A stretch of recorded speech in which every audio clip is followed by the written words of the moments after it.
higher authorities, I may not be privy to that information. Okay, hanggang doon lang sa 250. Sino nagpadala sa kanya sa aeroplano? Nagpasakay sa aeroplano? The order for me, sir, is to deliver him to the team that will deliver him to The Hague. And Sinong team na yun? Na-establish naman natin, sir, that it is done by the Interpol. Interpol. Sinong Interpol doon? Sinong Interpol doon? Si Ambassador Lacanilao? Kanila o nag-order sa'yo? Na isa kayo sa aeroplano? Sir, I think we have already established. Yung order ko is for me to deliver him to the 250th wing and deliver him to the team. Okay, as assistant. nandun na siya sa 250 wing. Ngayon, pinilit mo siyang ilabas. Nakita ko pa yung matanda, humawak sa lamisa. Ayaw siya magpadala sa'yo. Ayaw niya sumakay sa aeroplano. Sino nag-order sa'yo na isakay siya sa aeroplano? Sino nag-order sa'yo? Can I defer the questions, sir? The answer to the questions to the SOJ. Considering No, that I have a team you of are the one there. Wala si SOJ doon. Ikaw ang nagkarga sa kanya sa aeroplano. Kaya tinatanong kita, who gave you the order?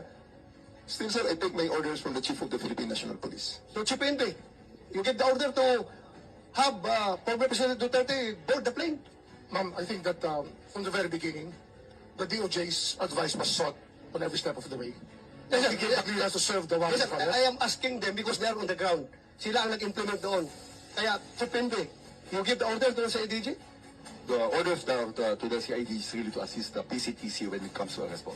So, sino nagbigay ng order kay General Torre dahil pasakay sa aeroplano? It's always the guidance that ang ano po namin is really to assist ang PCTC po. Kaya nga. Oh, PCTC. Pero you naman who ordered the boarding of President Duterte sa aeroplano? General Alcantara, please. Mr. Senator, Madam Chair, I've said from time to time that my mandate is to coordinate our law enforcement agencies to comply with the requirement of the Interpol.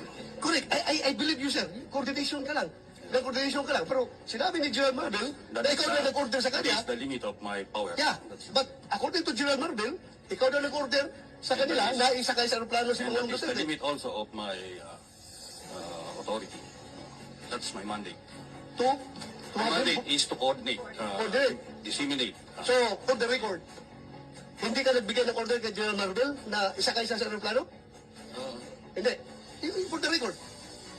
For the record, I am not the authority to order the arrest, to order the Just boarding of the plane. categorically, did you or did you not give the order to General Marvel? No.